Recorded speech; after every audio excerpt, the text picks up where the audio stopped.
Good morning. We heard a reading recently from the Gospel of John where Jesus avoids Judea. It says there that he made sure not to go to Judea anymore because the authorities there were trying to kill him. So he stays away. He continues to preach in other parts of the country. And yet, for the Festival of the Booths, the apostles decide that's where they want to go. They want to go into the heart of Judea. And because Jesus wants to be with them, he goes incognito anyway. He goes into the heart of the part of the country where he knows he is most in danger. And when he is there, the regular people on the street recognize him, and they know also what the authorities are trying to do. So they start talking among themselves. We can even picture ourselves in the middle of that crowd. What's he doing here? Isn't that Jesus? Isn't that the man that the authorities are trying to condemn and arrest? Is he really who he says he is? And if he is, because all we've seen is good coming from him, then why are the authorities trying to arrest him? So this goes back and forth. They're in the temple listening to Jesus preach, and they're still kind of going, huh, as they listen. And Jesus knows what's going on in their hearts. And Jesus says, stop, listen. You know me.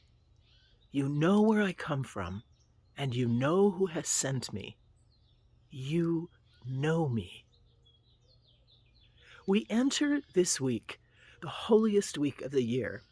The church considers this year even holier than Christmas time, because it is during this week where Jesus, the man, proves how much Jesus loves us, comes to the cross, gives up his own future as a human being, decides that going in obedience to do this act of immense love on our behalf is worth more than living out his years, getting gray and having friends around him until he dies a natural death.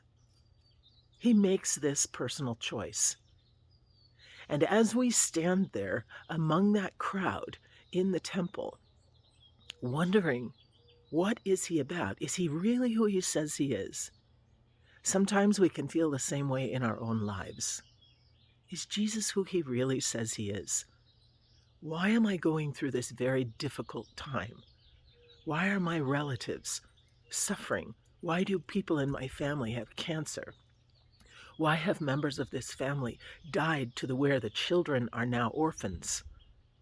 Why is the economic situation so poor in my family? I've tried to do so much, do the right thing, save for my retirement, and still I'm struggling and full of fear. Why is God not next to me? Or why is God not pulling some strings and fixing it all for me?